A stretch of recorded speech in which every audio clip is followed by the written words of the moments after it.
How to use ChatGPT without plagiarizing. In this video, I'm going to teach you on how you can use ChatGPT without plagiarizing.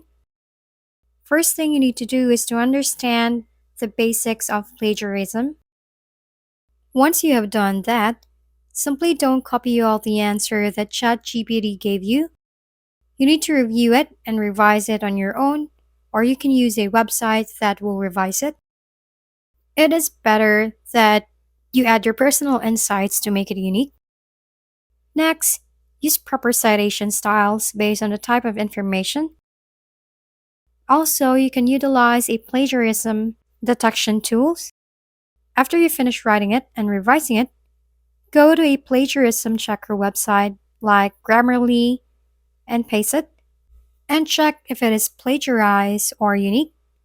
And that's it. If this video was helpful, please like and subscribe. And if you have any questions, drop them below. We'll see you on our next video.